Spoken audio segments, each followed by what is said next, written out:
point, it was somewhere around 11 different counties that I've gotten a chance to work in as an AG.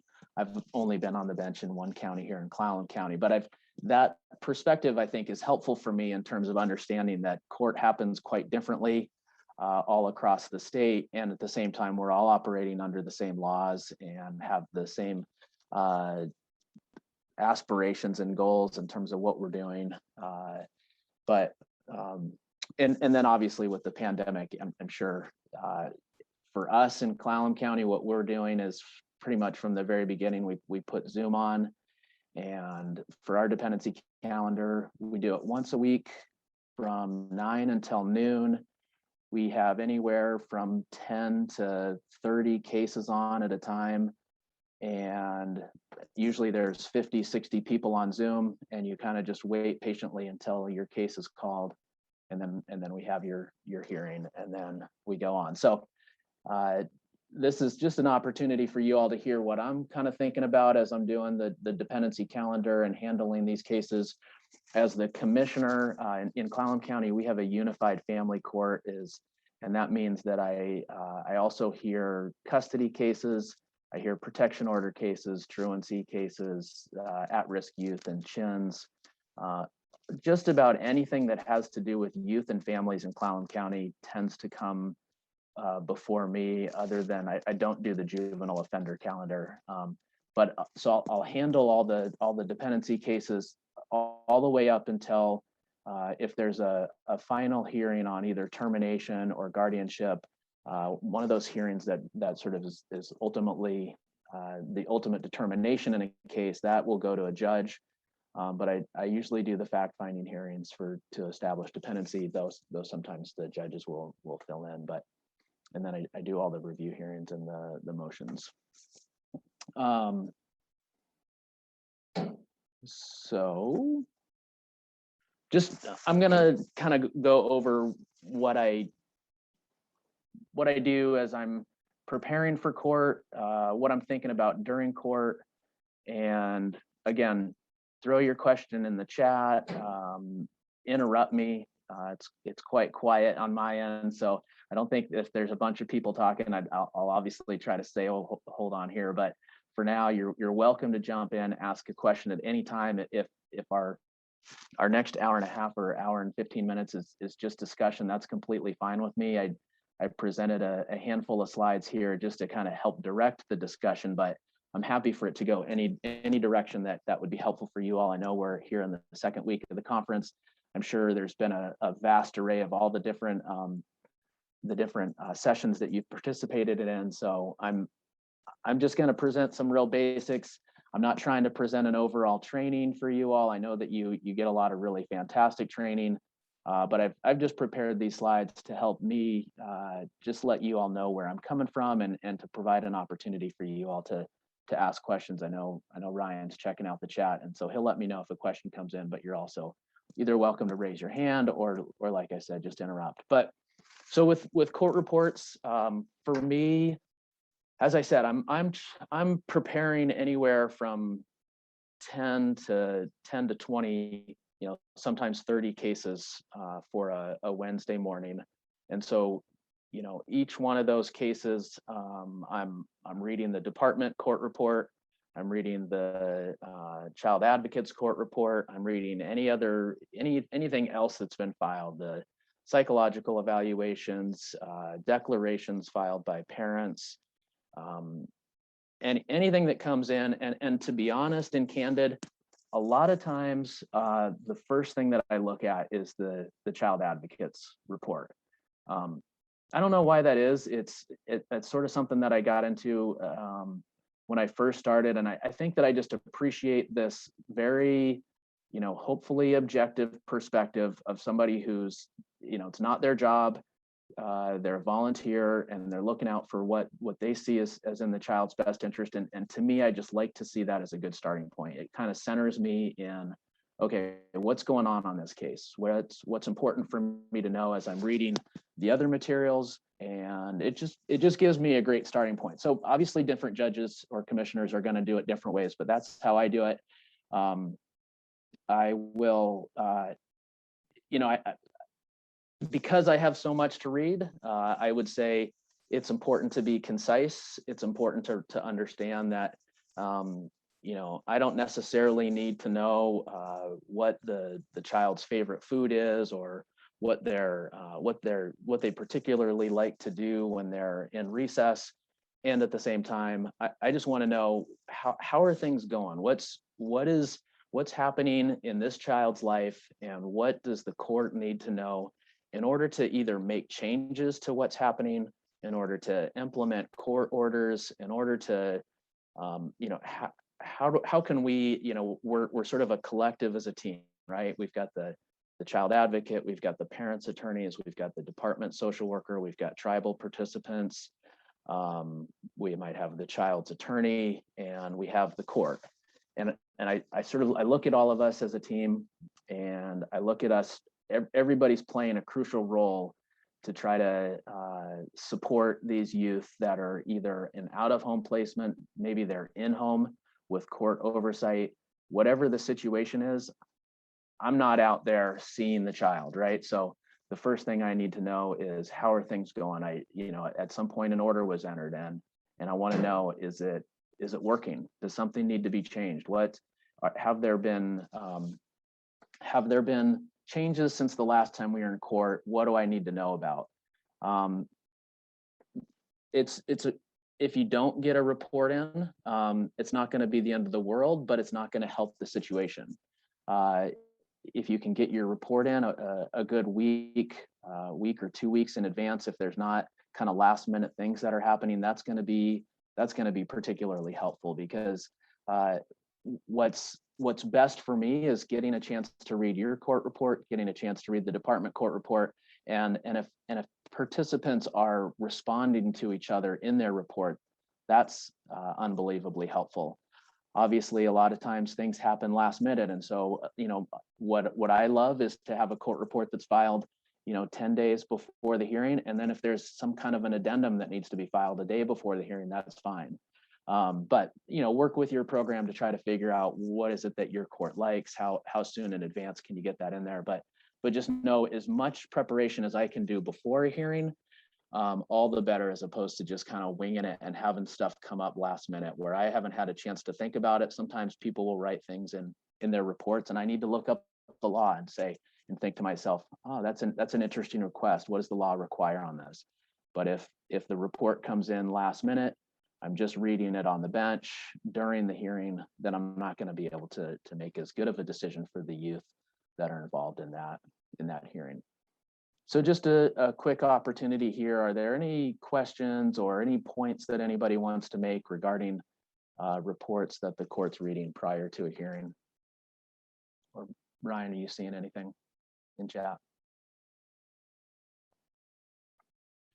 Just mad props about the party in the back. So all right. Well, I'll let my daughter know that was appreciated. Okay.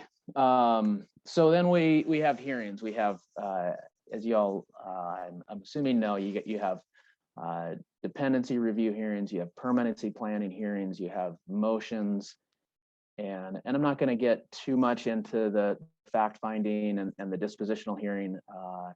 In our county, a lot of times the child advocate, you know, doesn't get involved too thoroughly until after the fact finding.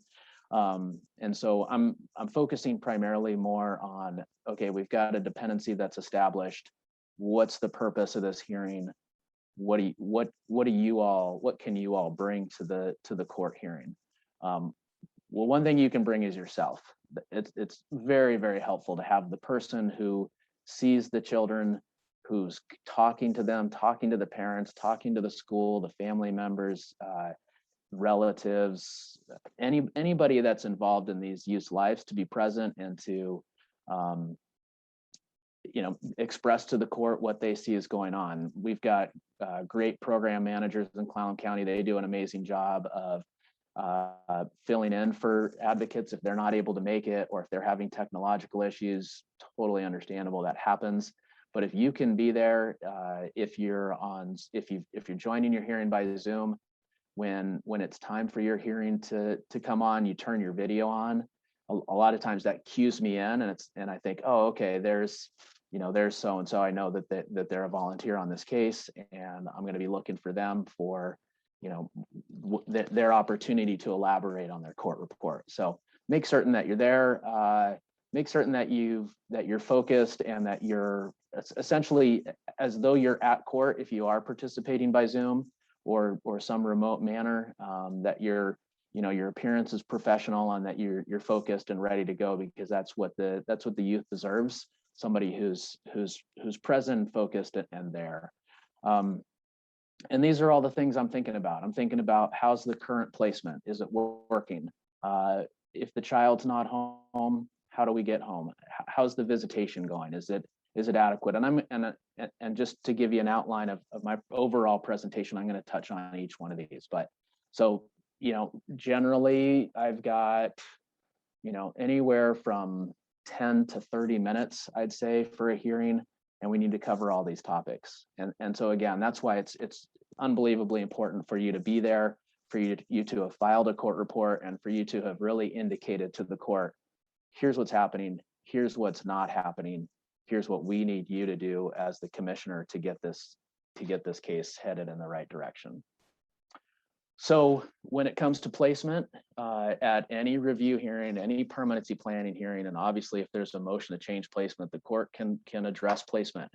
What the court doesn't like to do is address issues where the other parties don't have notice that an issue is going to be addressed. So again, if you believe that the child is let's say in home with a parent or with both parents, but it's not going well, perhaps the court ordered an in-home placement, it ordered there to be conditions as part of that placement. You don't think that the parents are following those conditions, you think that the child is not doing well, you believe that things have gotten seriously difficult to the extent that you think that the child's placement needs to be changed, you want to make certain that you're giving everybody notice that that's your position. And so hence the filing the report well in advance. Hopefully you're communicating with the parties prior to the hearing. And alternatively, if you think that some kind of change needs to happen, try to give everybody as much advance notice as possible so that they can have an opportunity to respond and the court can hear from everybody with respect to that. Early on in the case, the permanent plan is going to be return home on 95% of these cases, 99% of these cases, if there's absent some sort of aggravated circumstances finding. So know that the court is always in that mindset of how can if the children are not home, what needs to happen in order to get them home? That's the goal. Is there any kind of safety planning that can take place? If they're not in home, are they with relatives? If they're not with relatives, why aren't they with relatives? One of my first cases that I did when I moved over to the Olympic Peninsula and was working in Jefferson County, we had a difficult case with a parent that was struggling and children that were struggling even more. It was one of those just heart-wrenching cases where you thought, oh my gosh, these kids were going from one foster placement to another. We weren't, sometimes you sort of start to lose this faith of like, oh my gosh, where is this case going to go? And the volunteer guardian ad litem on that one just worked super diligently, went in, dug into the department's files. If I recall correctly, they went literally over to the department and just got a cubby and was like, I want to just dive through this file and see what I can find. She found a relative. The children ended up connecting with that relative, being placed with that relative, and it became a permanent placement. And it was just one of those things where it's like, is that the department's job? Absolutely. Is the department under-resourced, understaffed, especially right now, struggling with staffing issues? Is there a high turnover of social workers? Do they always know what they need to do, when they need to do? Absolutely not. And so the volunteer guardian ad litem, while they may say, you know what, that's not my job, that's the department's job.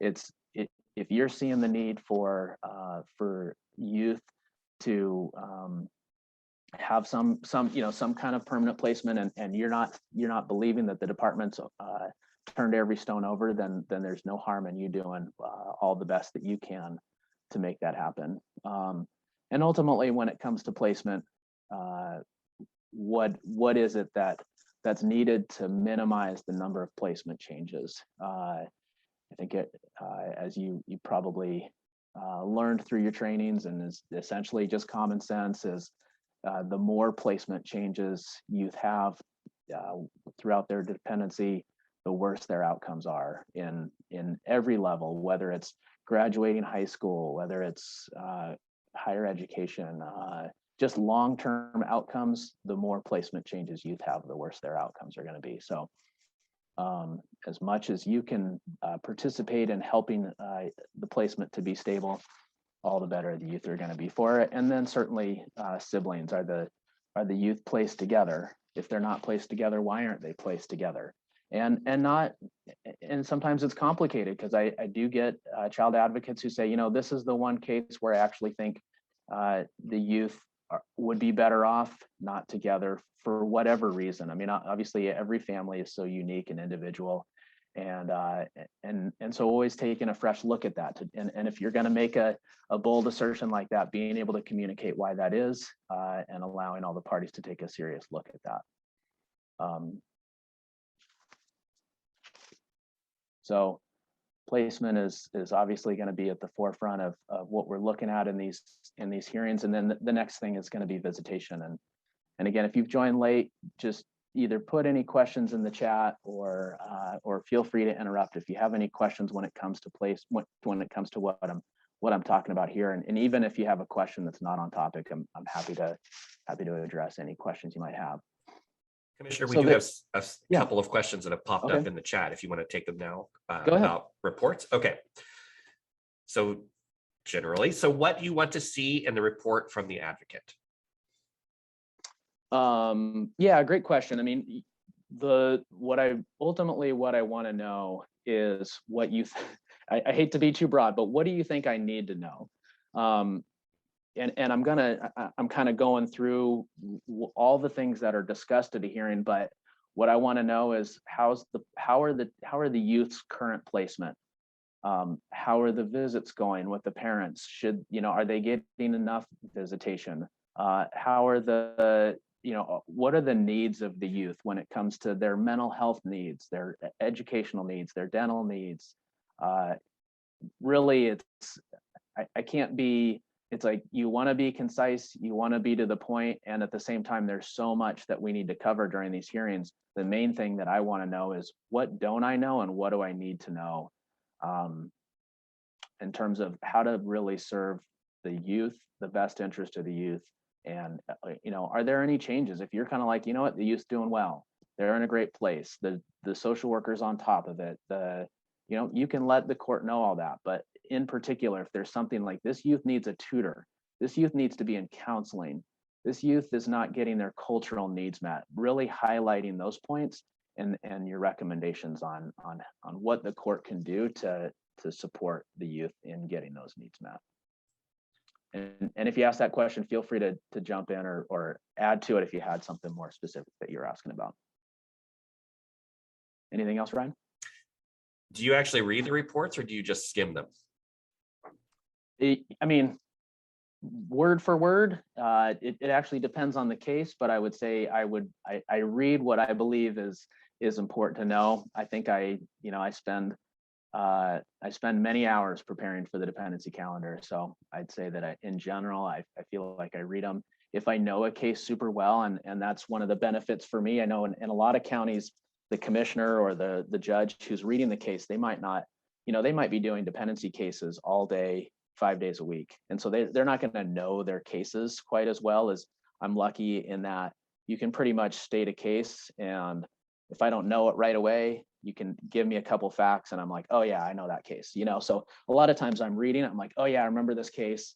I might jump to the end to be like, okay, what are the recommendations? Okay, the recommendations are everything's going well, no big changes needed. And then I'll go back through and just kind of skim things. If it's, oh, here's some really thorough recommendations that they're wanting the court to take a significant look and maybe take a different direction in this case in one way or another, then I'm going to go back through it and look at it a lot more closely. But I would say assume that the court is reading your report, and then I'll get to the part about when it comes time for the advocates to share during the hearing.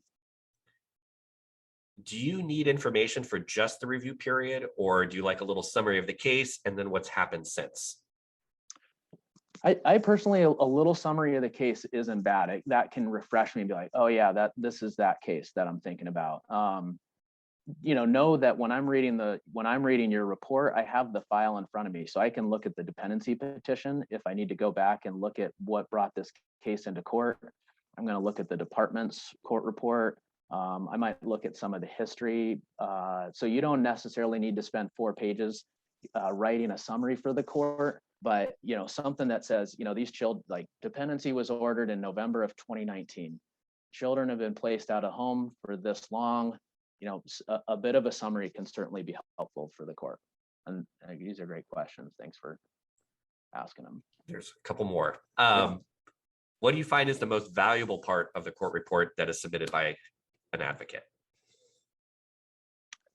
I think the most valuable part is going to be recommendations for what needs to happen.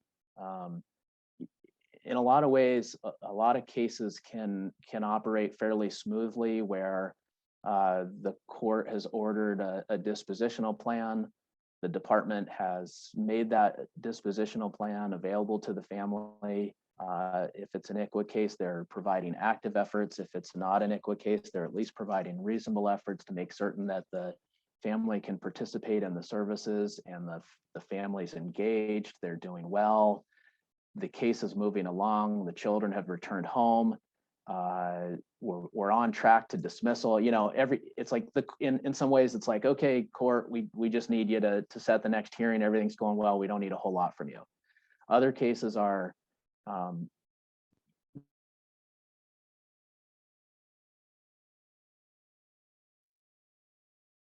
the child needs to be in counseling, and the department is dragging their feet on getting the child into counseling, or the child is really struggling with school, and we're going to benefit from having a treehouse advocate to be assigned, or whatever it is. Whatever recommendations are requested by the court is certainly going to be the most important, so that I'm looking at that thinking, okay, what is my role here to help support this youth to have a better outcome than they're currently experiencing. And then the bulk of the report in terms of supporting that, like, you might say, okay, I want this youth in counseling. I'm a big supporter of counseling.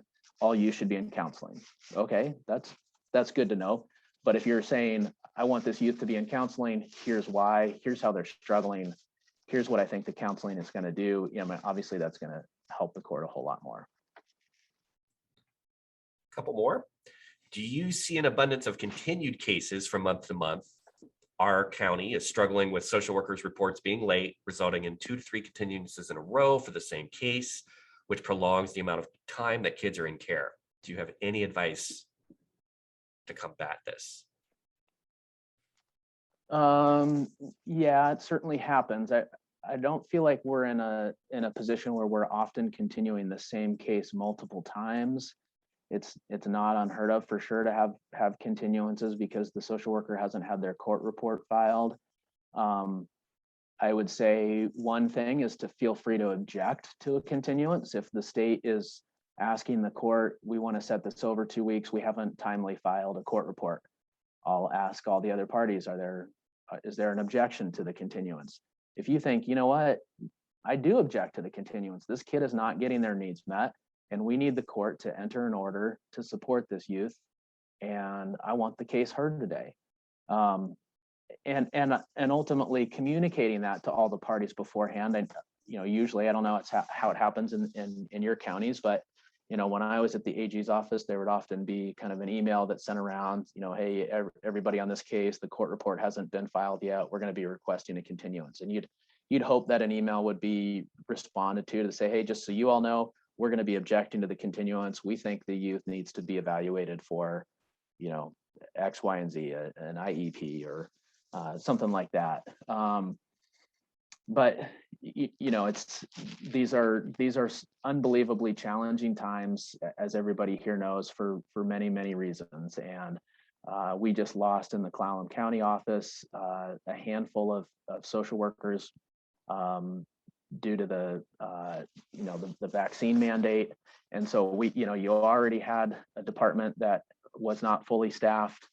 Now you have a department that I think at one point they were about 50% staffed. And so, I'm not going to be able to expect the world of the social workers who are,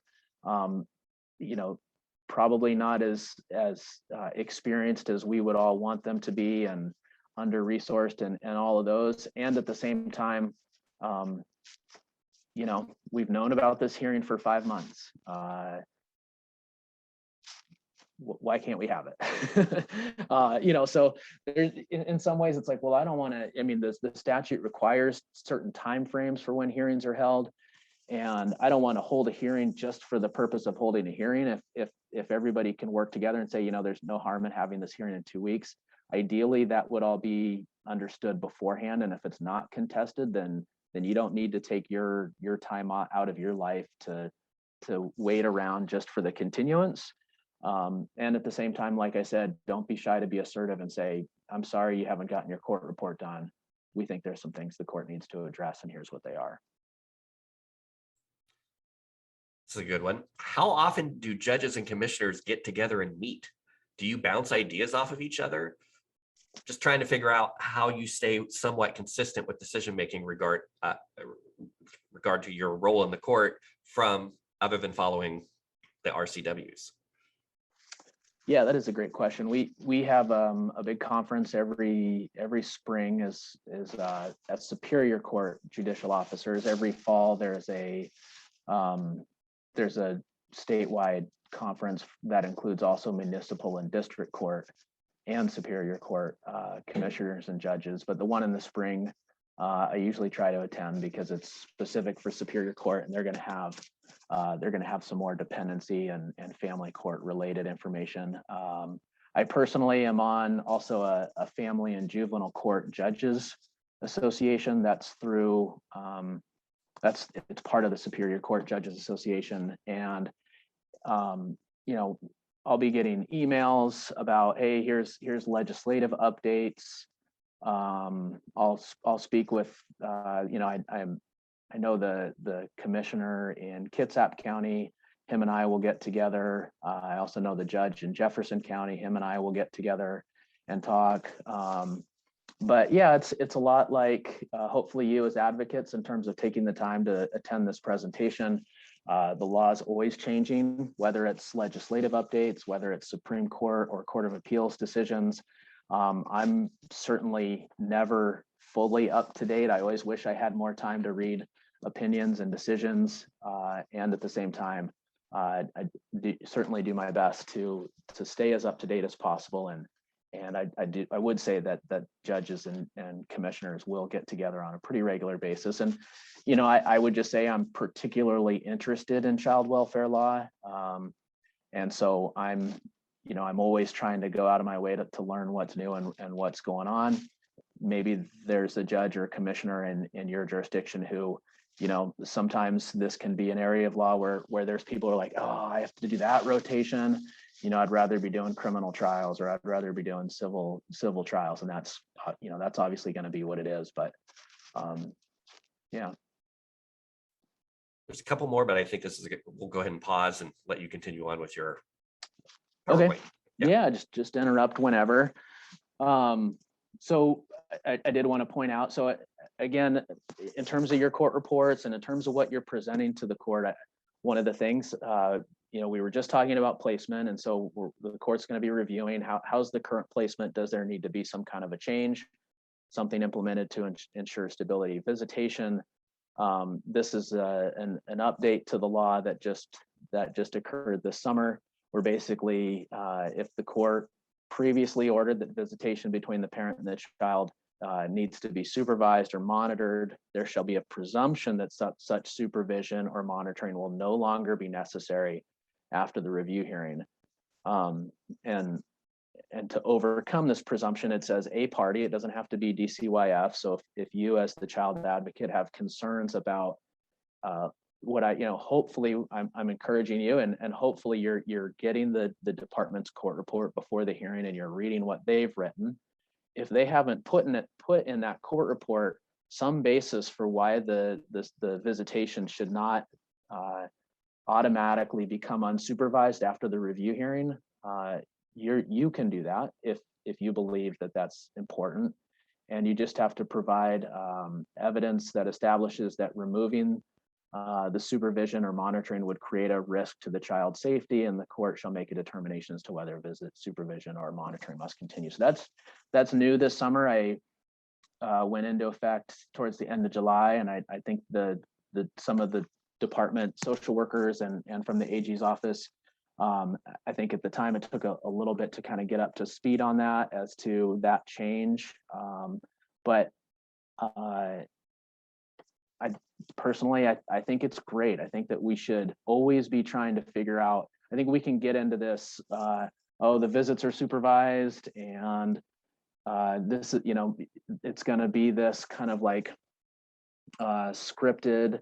This is how long it should go. And we should always be asking that question of what, is the supervision necessary now? And is it necessary, what do the parents need to do in order for it to not be supervised? And why are we supervising it? And what's the risk to the child if it's not supervised? And taking into consideration, how old is the child? What risk do the parents present? One of the challenges that came up about this was that you have visitation supervisors or agencies who say, well, if we're not going to be supervising the visit, then we're not going to provide transportation.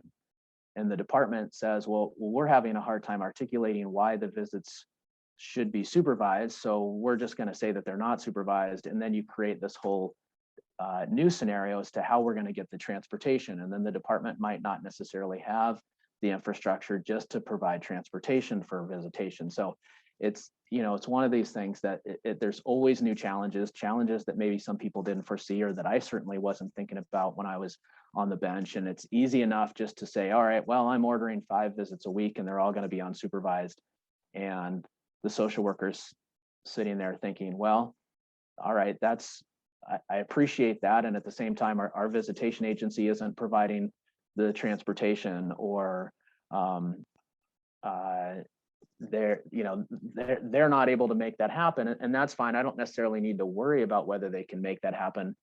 I can just order what I believe the law allows for and what I believe is in the best interest of the child. And then if the department's not able to fulfill the requirements under that order, then there can be different consequences to that. But certainly, do you take into consideration this change in the law if you've been doing this for some time, or if you're new, at every hearing? And it starts with the hearing 30 days after shelter care was ordered. That's when the presumption should come into effect. So even before the dependency is established, visits should change to unsupervised if they're not already.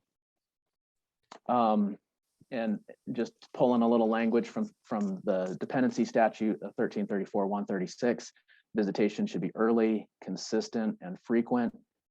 This is crucial for maintaining the parent-child relationship. So know that that's always at the forefront of the court's analysis, is how can we maximize the most family-like setting for parents.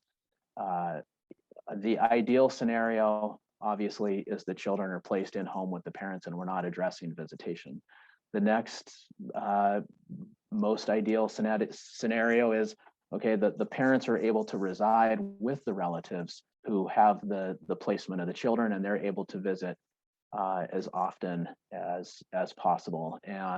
Or if the parents aren't able to live in the relative care, they're able to visit at the relative's home.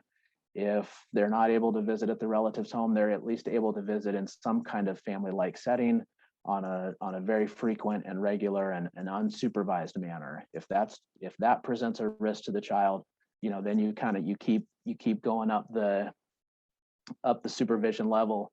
And if it absolutely needs to be limited to 3-4 times a week at a visitation agency or at DCYF in order to ensure the child's safety, then that's obviously going to have to be the case sometimes. But always looking towards, is there anything we can be doing to expand the parents' contact? Because there's this the cycle kind of reinforces itself, that if we're able to make the children available for the family to be able to visit on a very regular basis, then the parents are more likely to continue to be engaged. There have been times where I remember a while ago speaking with a social worker, and I think I said something like, well, why can't we just have the parents staying in the home with the children at the relatives? And I think the social worker's response was, well, that if we did that, I don't think the parents would really feel any desire to remedy their parental deficits, because they would be getting what they want, which is to be with the child. And it's sort of like, well, that's not the analysis. The analysis needs to be, how can we maximize time together with children and parents? And then separate from that, what can we do to address any parental deficits that may be there? And hopefully you all have gathered at this point that, visitation should not be connected to, if a parent's not compliant with their services or they're not making progress, we don't punish them by withholding visits. Though certainly if, somebody's in significant active addiction, or they may be somewhat connected in terms of a parent may be more likely to present a risk to the child during an unsupervised visit if they're not addressing their deficits, but you need to make that connection as to why the visit should be supervised based on the risk to the child, not based on some sort of punishment to the parents or something along those lines. Any particular questions on what the court's thinking about when it comes to visitation? Oh, I did have one thing here just about attending visits. And I'm sure this gets discussed at a lot of the trainings that you participate in, but visitation time, parenting time, or family time, I think is probably more how it's referred to as, that's obviously time for the parents to be with the children.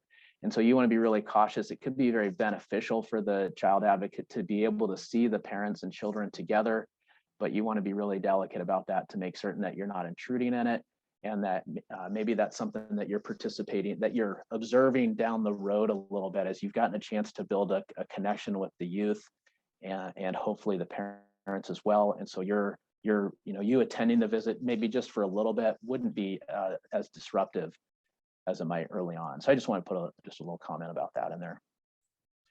Thanks. There is one question. With funding cuts and out-of-state visits not happening, there's a lack of time. There seems to be a lack of time for parents to kind of engage in person with their kids. And relying on telephone calls or Zoom calls just for bonding is kind of limiting from the parent's perspective. So what have you heard, or what ideas do you have for increasing that in-person time or that bonding between the child and the parent? Yeah, I mean, the court still does have the authority to order that. And so that's sometimes where the court's looking for the child advocates to be as bold as they can in terms of, putting in your reports or putting in your representation of the court of really just as clear and frank as you can. I think that this is what is needed here. I think the parents need to fly out to Washington for a 2-week visit around the holidays, or whatever it is that you think is going to be best, put it in there. We certainly had some contentious cases with out-of-state parents and the department wanting to say, well, there needs to be because of the pandemic, we don't think that there should be an out-of-state visit, or we think that the parent's going to need to quarantine for a couple of weeks before they visit. And I certainly take the stance that a parent's right to parent and a parent's right to see their children is necessary. It's sort of the word is escaping me right now, but it's an essential function, right? I mean, there even throughout the pandemic, we've been functioning we've been prioritizing those essential functions, and parents visiting children is essential. And so I can understand that there's going to be disruptions for daycare, or there's going to be other disruptions. And so let's address those, but certainly not just accepting, oh, no out-of-state visits right now, I guess we're going to be all on Zoom. And at the same time, that may just be what's needed. And so then the next, I think, question is, how are the parents being supported through those remote visits? Is anybody providing any education or training on how they can get the most out of that? Maybe suggesting some books that they read or games that they play with the youth while they're online, or doing those remote visits, instead of just, okay, we're going to put the Zoom in front of the kid and a Zoom in front of the parent, and we're going to just watch the parents. And if that's not going well, then we're going to blame the parents, but how can we support the parents through that? And then also, if you believe that there needs to be more in person, communicating that to the court, because the court does have the authority to order that, if you don't believe that's happening to the child's best interest. With the change in statute, have you ordered any visits to be supervised since the new law took effect? I have. Yeah, there's certainly been cases where the parties have presented the need for the visits to continue to be supervised. And I have noticed, I don't know if other volunteers or program managers are noticing, but I've noticed that the department is in their court reports specifically stating, visits have moved to monitored, or visits have moved to unsupervised, because we don't, there's just not a basis. So it's tough, because I don't know what kind of training they're getting specifically, but I do feel like I'm noticing a bit of a difference on the department in terms of pushing that needle a little bit towards more of the unsupervised time. Couple questions about, so with the change in law and with the structure and going down to unsupervised or even monitored, it's limiting, if it may be limiting to the point where the advocate is able to observe visits. And so the question has been coming up quite frequently, well, what does the court need to hear about this? How's the court getting information about visits if they don't have the visitation reports from supervised visits? What are you noticing in your court, Ronner? Yeah, I mean, and that's where we need to be creative, right? I don't think that we want to have visits be supervised just so we can get a report from the visitation supervisor. But we can hear from the caregiver as to how the youth responded to the visit. We can hear from the school or the daycare, and are they noticing any difficulties? You can schedule a meeting with the caregivers and the youth after a visit, and ask them, hey, how is it going? Maybe you could show up to the visit for the last 30 minutes if, depending on the case and depending on the rapport that's been built, or I think we just need to get creative, and hopefully still get enough information, and not that the visit's happening out in the ether, but there's supports in place and there's information that's gathered. It's just not coming from a visitation agency. And I see Sarah Berger has her hand raised, if I pronounce your name correctly. Thank you for your time today. What I'm seeing with the visitations is that some of the parents are actually keeping in touch with the VGALs and saying, oh, they moved me to unsupervised for 6 hours this Saturday. What do you say? You can come over and visit and see how things are going. And then there, of course, are the parents who don't make that connection to the VGALs. But I think it's really telling for us who are supervising the VGALs and kind of the court that's overseeing this, is that there's these connections being made informally in a formal setting. So the parents reaching out and saying, I want somebody there to validate and to explain to the court, not because the court is making them go there, but because I want them there so that it's proof that everything's going great and we can move, further in here and speed through this process. So I'm wondering how I can best support more of that happening. Yeah, I think that's a great point. And I think as you're, I imagine as you're introducing your role to the parents, helping them understand that you're, what your role there is, and that you're, I think you can explain that scenario to parents and say, hey, I'd like to come just see the youth during, just a part of your visit. And you can explain, I'm not here to critique you. I'm not here to monitor you.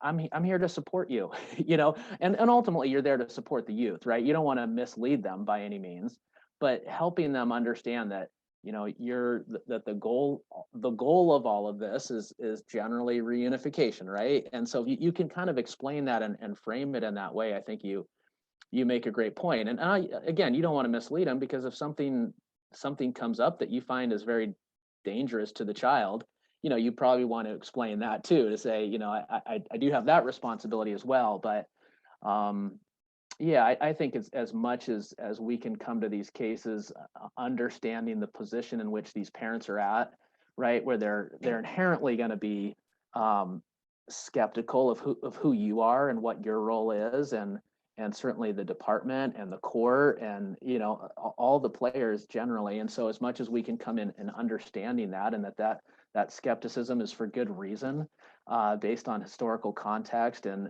everything that's been discussed throughout these couple weeks here, and at the same time with that optimism and hope that hey, we're all working towards the same goal here, and this is one of the ways that I think I can help support there being more family time, is if I'm able to observe some of it and connect with the child a little bit during some of that family time.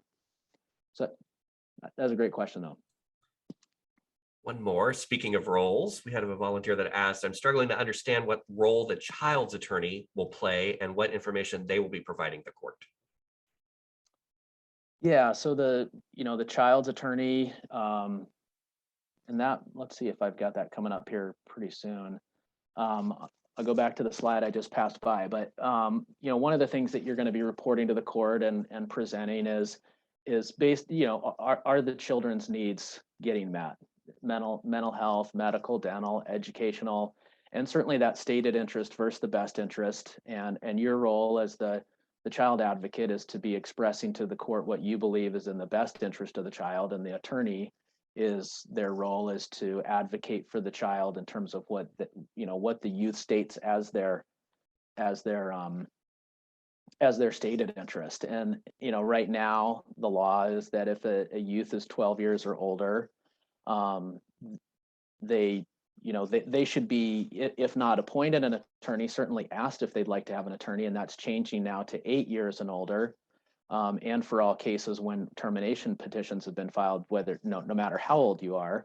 And I do often look for the child advocate. It's the department's role, and I believe the children's advocate, just to have that conversation with the youth, to explain to them, here's what an attorney would do. They're basically in your corner, and they're going to be advocating for what you want them to advocate for, whether they believe it's in your best interest or not. And my role is a little bit more focused on what I believe your best interest is, though I think the child advocate often should and does express what the youth has stated as is their interest. And if you have a 4-year-old or an 8-year-old, it's a delicate balance to walk if you're the youth attorney. And frankly, I have found in my 12, 14 years of doing this, that a lot of times attorneys who get appointed to represent youth, they don't prioritize those youth. They don't prioritize them in their caseload. They rely on the social worker and the child advocate to sort of do the heavy lifting, and then they'll often show up to the hearing and maybe they haven't even met with the youth, right? And that's it's tough. It's tough, and the ultimate challenge is what can the court do about that?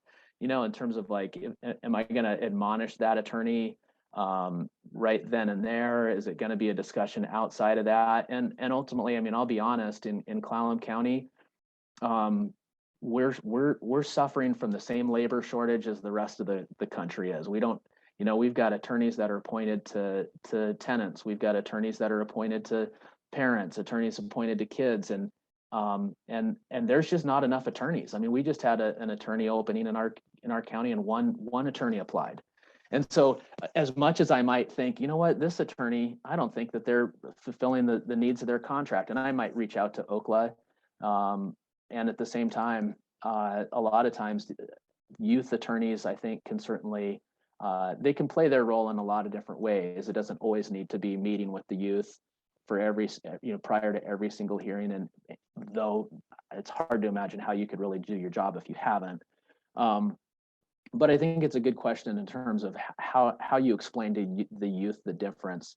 But it does come down to that stated interest or expressed interest versus the best interest of the child.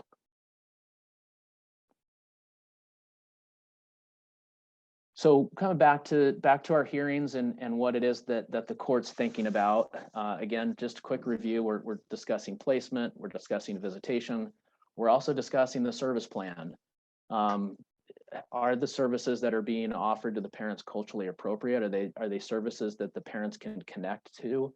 Are they actually addressing their deficits, or is it just sort of bullet point, oh, this is what we offer on every case, you know, tailored to the specific needs of the parents? Is it how are we addressing the barriers that are preventing participation? Is there a learning disability? Is there obviously, you know, are we addressing transportation issues or technology issues? And while this, and certainly we're talking about not only services for parents, but any services that the youth may need. And I would say that in general, this is more something, a lot of these are things that the social workers are going to be more focused on, but know that this is what the court's looking at, and any information and support you want to provide to the court of, you know, I think as I've, you know, as you've been engaged in a case and maybe you're noticing, oh, this parent is struggling during the visits. I'm reading the reports, or I've seen it, or I've talked to somebody, and what I really think they're going to need would be this particular parenting class, or this maybe this parenting coach could be helpful. I mean, it's all fair game for you all to be making those recommendations, and certainly something the court is going to be looking at. And at review hearings and permanency planning hearing, the court needs to make a finding as to whether the parents are complying with the service plan and making progress towards remedying their deficiencies, and whether they're making active efforts on ICWA cases. And I think there have been some great Supreme Court decisions that I know have been discussed during this conference, and really helping the department to understand what active efforts looks like. And there's a big part of that. Has the department identified the barriers? Have they provided culturally appropriate services? And have they actively supported the parents in being able to participate in those? And so the court's looking for all of that during these hearings, and certainly is interested in any insight you all have to offer with respect to the service plan. Speaking of the service plan, Your Honor, do you want to know about psychotropic medications and if appropriate evaluations have been done? Yeah, definitely. Although I would say that if a youth is 13 or older, they are old enough to be able to consent to them. But yeah, I think our child advocate program in Clallam County does a fantastic job of making certain that if somebody's recommending psychotropic medications, there's been a second opinion. We're talking to the placement about it. We're talking to the teachers about it. We're talking to hopefully a mental health counselor or the primary care provider. But all of that is, yeah, I mean, certainly history shows we over-medicate foster youth. And so we need to be very cautious. And at the same time, we also don't want to deprive youth of what they may need to be successful. So I think the more input that professionals and volunteers have to offer in regard to that, certainly something the courts wants to know. And then switching back to parental service plans, how long do you let parents stay in non-compliance or progress status before changing the plan? I mean, ballpark, it's, usually what we have is we'll set the first hearing 90 days from the dependency fact finding, or 6 months from the out of home placement date. If the parents aren't engaged yet at that point, it's not particularly uncommon. It's okay, how can we get this going? Time is starting to tick. And then we'll set that next hearing is, sometimes it may be 2-3 months out, or it may be more like 5. Statutorily, it needs to happen within 6 months. And so it may be at that next hearing, if let's say we set that out 5 months, we're now 8 months out from when the dependency fact finding was held. And if the parents, are still just absolute non-compliance, not making progress, not visiting, that's often a fairly uncontested, we need to start looking at a different permanent plan. The court would order a permanent plan to be something that's contrary to return home. And then also hopefully at that time, it's an opportunity to communicate with the parents. Hey, this is starting to get away from you, and what, hopefully we're able to address why there is an engagement and how they can start to become engaged. If we're 8-9 months in and the parents are participating a bit but haven't really demonstrated a whole lot of progress, usually the court's not going to be quite so quick to change the permanent plan at that point.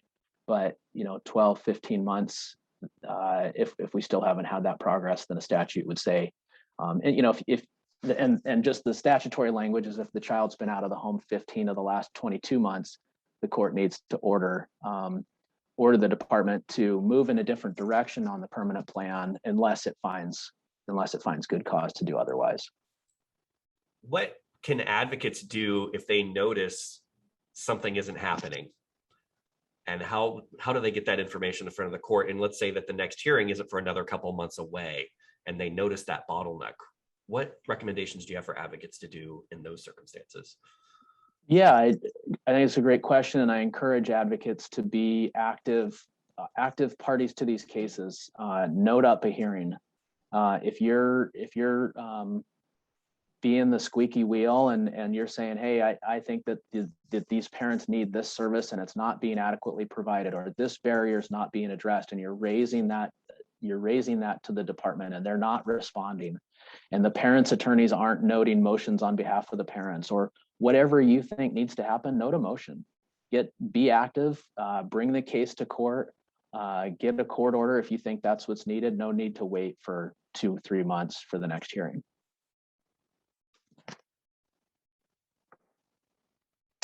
So just wanted to touch on a little bit in terms of the educational piece here. 1334-045 addresses educational liaisons, and I think as you all have undoubtedly discussed in all your training and presentations is foster youth, their educational outcomes are not as great as we all want them to be, and certainly not as strong as non-foster youth. And so we need to make certain that the educational needs of our youth are being addressed. And so in general, the educational liaison, the person who's looking out for the youth's education, is going to be their parents, regardless of whether the youth's in the home. That's the standard. But the statute allows for the court to order a different educational liaison in these instances that are on this slide. If the parents' rights have been terminated, or if the contact between the youth and the parents is limited in some way, or there's incarceration that's happening, if the youth is in a VRS placement, then the court can order an educational liaison. And that basically, this is a whole bunch on this slide, but basically the educational liaison does what you would hope a parent would do to support their youth's education, their own. It can be, and I'll say it can be, the court can order the child's advocate to be an educational liaison. If that's a role that you are able to play and the circumstances are right, you could suggest that. It can be, it cannot be a social worker. It could be a relative. It could be somebody who's close to the children in some manner and is going to advocate that they get their educational needs met. So if you have a youth in your caseload, especially if they're 6th grade or older, but regardless, and you don't believe that they're getting their educational needs met, then raise that to the court. Sorry, just really quick Yeah, question. Can the educational liaison still be the parent? Yeah, it usually is the parent, and but a lot of times it's a lot of times if the parent's not participating and not engaged in the case, and the youth is not getting their educational needs met. And I'll be honest, I mean, the social worker, they often have so much happening on their caseload that they may be dealing with a placement that's disrupting, or they may be dealing, they may be dealing with any number of their other 15 cases. Their concern in that moment may not be the fact that this youth isn't getting the tutoring, the IEP, whatever, and so that's where the GAL, the child advocate, can be very important to make certain that youth doesn't fall through the cracks.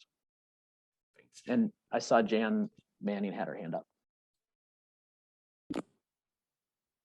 Good morning, Your Honor. Good morning. Thanks for everything you do for Clallam County.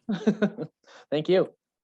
I don't want to get, I know we can't do specific cases, but I just became a child advocate a year ago, and my kiddo just turned 18. And so I'm no longer her advocate, but I feel kind of like I was cut off, like she's still a senior in high school. Can a child that's still, well, she's in extended foster care, could I be an educational advocate even though I'm not her guardian ad litem anymore because she's 18? Thank you. Yeah, that's a great question. I'd say let's, I'll defer that one to your program managers, because I know there's a real tricky thing where the child advocates aren't involved after the youth turns 18.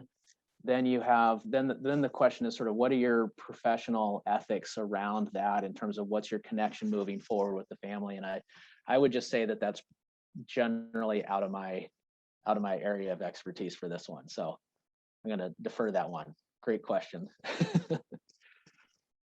And you can either answer that now or answer that. Yeah, go ahead.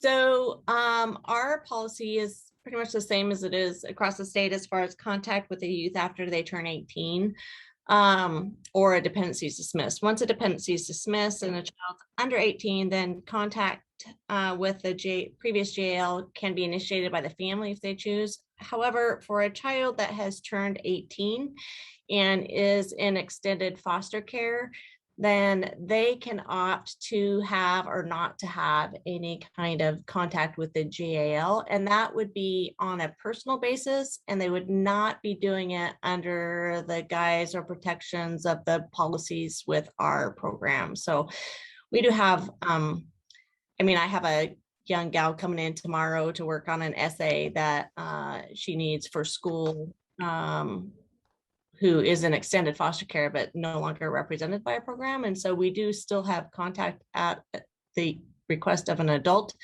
but it's not in the capacity of a GAL. Great, thanks for that. When it comes to incarcerated parents, don't forget about incarcerated parents. I know it can be sometimes for department social workers, out of sight, out of mind can sometimes be the mindset. And I'll read a court report that really just says in the section where it talks about the update, it'll say so-and-so has been incarcerated this review period and has not made progress towards remedying their parental deficiencies. And it's like, and then they move on. And I'm like, well, no, the statute requires more than that. The question is, are the incarcerated parents, are they able to participate in case planning? They should be invited to permanency planning hearings or FTDMs. With COVID, it's gotten even more difficult than it already was before COVID. Obviously the department they're not DOC, and so they don't get to tell DOC that they're required to make a parent available. But the department is required to do that legwork to inform the parent, hey, we're having case planning. Can this parent be available by phone? Or what are your visitation policies at the moment? Is there no visitation? Is there remote visitation available? Should there be visitation? The statute outlines that there should be visitation unless it's not in the best interest of the child. It should be in person if that's possible. If not, it could be remote. What services are available to the parent who's incarcerated? What legwork has the department done to understand what's available, and how should the incarceration affect permanency? There's a lot to say here on incarcerated parents. Obviously, this is going to be an area that, like just about everything we've been talking about, is going to disproportionately affect people of color in our system. And we as the court and as a team who's working on these cases need to make certain that just because somebody's incarcerated, that they're not forgotten about, and that the permanency ship is going to sail without them. We need to make certain that we're including them as much as we can, and seeking the possibility of reunification if that's a possibility, depending on the length of incarceration and all the other factors, including the relationship the youth has with the parent, and what opportunities are available there. A couple questions about incarcerated parents. How much should the weight of participation fall on the incarcerated parent themselves, instead of waiting for the department to essentially offer services or do what the department feels they need to do? Yeah, I mean, that's, I would say in general, that goes to the department needs to reach out and make reasonable efforts on every case.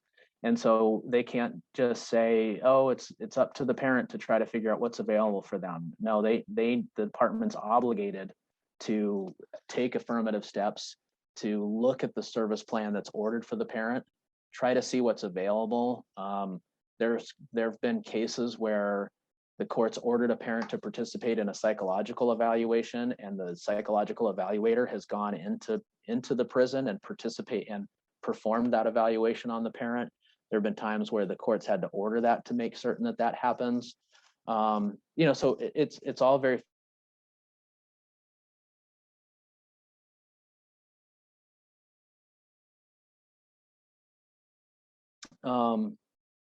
so as you all know, the different permanent plans the court is going to be looking at in these cases is starting with return home, and if we're getting to be 12, 15 months into a case and we're not making any progress towards return home, then the statute's going to, for the sake of establishing permanency for the youth, is going to ask the court to look at guardianship or adoption, independent living if we have an older youth, or long-term foster or relative care. And if folks aren't too familiar yet, there's two types of guardianships. One is 1336, RCW 1336, and that's where the state is the petitioning party. Usually they're petitioning to establish that a permanent guardianship should be implemented, and it's the parents still maintain their parental rights. But the care and custody of the minor goes over to the guardianship, and the state bears the burden of proving at the guardianship hearing why that should be the case. And then the new RCW 11.130, that used to be, it's similar to what used to be called non-parental custodians, and so that's going to be something where the actual caregiver is going to be the petitioning party. They're going to do that in family court. It's not going to be in the dependency court. And they'll petition the court to become guardians under the new Uniform Guardianship Act, and the parents in that case would be appointed an attorney by the court if they requested one and are not able to afford one.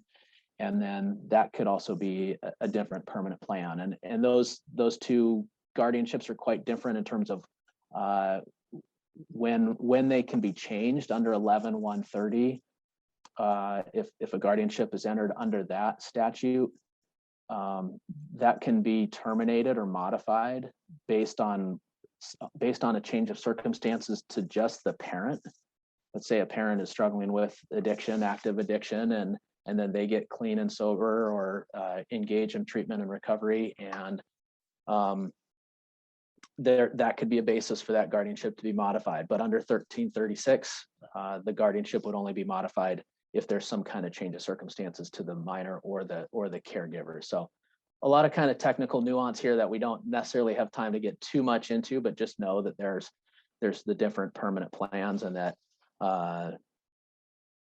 permanency planning goals should be achieved at the earliest possible date, preferably before the child has been out of home for 15 months. And it's, I just say on permanent plans, it's a delicate balance between not wanting to have youth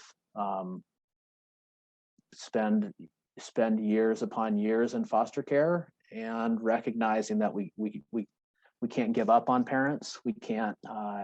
We need to make certain that time flies quite quickly for parents when they're, as you're older and you're 6 months in, you're 9 months in, and maybe you're just starting to come to terms with what it is that you need to do. It's difficult here, and you're gonna. I think the thing that we were speaking a little bit about this with our program, just that balance between the rights of the parents and the rights of the youth. And so, in general, the case law and statute will say that if the rights of the parents are conflicting with the rights of the youth, depending on the circumstances, then the rights of the youth are going to prevail. But I think the way that I look at this is, there's a baseline. We need to look at a baseline for parenting capacity, and as long as the parent has achieved that baseline, they're able to meet the needs of the youth, the health, safety, and welfare needs of the youth. They're not going to put the youth at risk in any particular way, and they're able to function at that baseline level of parenting, then they should be able to maintain those parental rights, even though an advocate may look at this youth and say, well, look at this youth, they're with so-and-so aunt and uncle, thriving. And the best interest of this youth is going to be if they stay with that aunt and uncle. But the parents have remedied their parental deficiencies, and maybe they're never going to be quite the parents that aunt and uncle are for whatever reason, whatever the circumstances are. The court's always going to be weighing that, and it's if the parents have achieved that level at which they're adequately capable of caring for the youth, the statute would say, okay, the children need to reunify unless we can articulate, a particular basis. But it can't just be, well, the best interest of the child is because they're over here. They're going to get better schools. They're going to have better extracurricular activities, those kind of things. It's, there's that delicate balance where if the parents can do it, the statute says the parents should be given that right and have that constitutional right. But if the parents aren't quite there, and the best interest of the youth is going to be for a different permanent plan, and if those two are in conflict, then the generally case law and statute would ask the court to let the rights of the child prevail in that circumstance. And it's very fact specific. It's hard to speak in really broad terms. But I see there's a question from Marie Donaldson.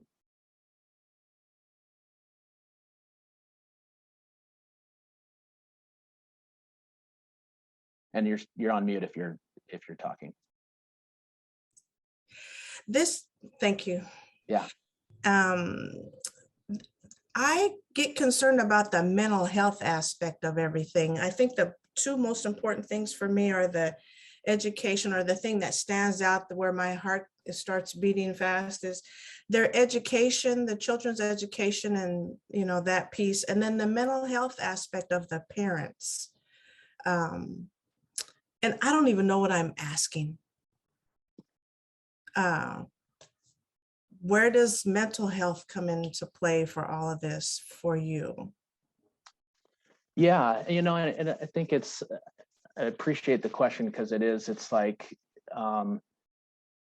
it's unbelievably difficult in terms of how we look at the smaller, like the immediate future versus the bigger picture, long-term trajectory of this youth's life, and just I think that dynamic of there's so many cases that I've had over the years where you're confronted with that, what is in the best interest of the child's mental health in the short term, and then in the long term, and just that ultimate, I think that ultimate sort of desire that we all want to be part of our families. We want to know our history and our ancestors, and our bigger, we want to be part of that bigger community. And so I think the way that I look at that is like, if there's any way in which we can support the family, if we can support the relatives, if we can make the return home successful, then that's always what the statute's requiring, even if it may be more difficult for the child in the short term, but in the long term, ultimately, that's what the law is requiring, and that's what we need to be striving for. But at some point, if the department has made the reasonable efforts or the active efforts, if everybody has sort of tried all that they can, and that's just not looking like a possibility for the if the youth's mental health is going to suffer from pushing for that, then the statute does require that we look towards that alternative, even if it means that the youth is going to lose out, the parental rights are going to be terminated, or we're going to move into guardianship or something along those lines. So I don't know if I got to what you're asking there, Marie. Yeah, I get that. And then what about the parents' mental health? Yeah. In terms of parenting. Yeah. Who pushes for that? That's so important for the parent to have. Yeah. And I hopefully it's the department is making those services available. Looking at what is required to either enter an order of terminating somebody's parental rights, or ordering a guardianship, is that the department needs to prove, and they need to prove by clear, cogent, and convincing evidence, which is a higher legal burden, that not only have they offered all the services that were ordered by the court, but they've offered all other necessary services that are reasonably available, and those have been expressly and understandably offered. And so, yeah, if the parent's mental health is the thing that's preventing them from being able to adequately parent, the department's certainly going to need to be able to show that they've provided those services to the parents, and they haven't participated in them. They refuse to participate in them. But just like I was saying in terms of the labor shortage around attorneys, I mean, we're in a mental health crisis right now. I think it's unbelievably difficult for youth to find adequate counseling, and certainly for parents. And so, yeah. And hopefully those services can be provided for the parents and the youth, and they can address those such that the child could be returned home. But the court is, as the commissioner, I'm looking at a case and I'm thinking, okay, we need for permanency for this youth. In the back of my mind, I do need to be thinking, has the department offered all these services? What's the likelihood that the child's going to return home in the near future? If we terminate the parent's rights, is it going to diminish the child's prospects for early integration in a stable and permanent home? Because these are all the things the court's going to need to determine, and it's not me as the commissioner. It's always a superior court judge. They're going to need to make the determination that the parents are unfit to parent, and based on a preponderance of the evidence, is that termination's in the child's best interest. And if we're dealing with an Indian child under the Indian Child Welfare Act, then we're talking about the department needing to prove this beyond a reasonable doubt, which is even more significant than clear, cogent, convincing evidence.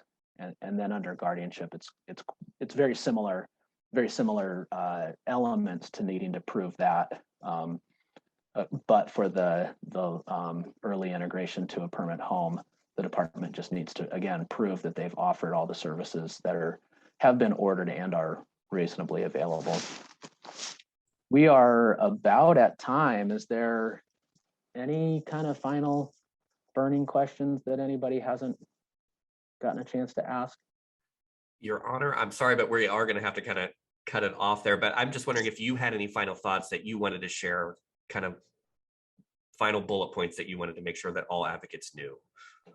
Just briefly, I'm going to get it wrong. Judges and commissioners are going to get it wrong. And so if you think that you've asked for something and we didn't order it, there's a mechanism to ask for the court to reconsider it. You can say, hey, did you consider this piece? Here's a motion for reconsideration. Or we want a judge to review what you've done and ask for a motion for revision. Always keep that in mind. Always review the orders that the court does sign and make certain that something's not missing. And then also do take into consideration just the alternative courts that may be available in your jurisdiction, whether it be an ICWA court, there's one in Spokane and hopefully one in Clallam County soon.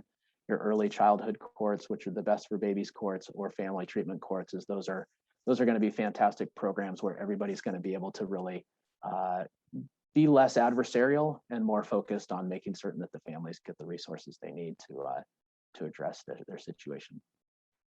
I really want to thank all the volunteers that took the time to come this morning and just all the work that you all do. This our whole child welfare system is challenging as it is, and as much as our outcomes can fall short, we certainly are so much better off with all of you doing the work that you do and taking the time out of your lives to contribute as you do. And I just the work that our advocates do in Clallam County is unbelievably invaluable, and I thank all of you so much for and I'll just say the PowerPoint will be available, and I'll add my email on there, so you're feel free to shoot me an email if you have any questions I wasn't able to answer.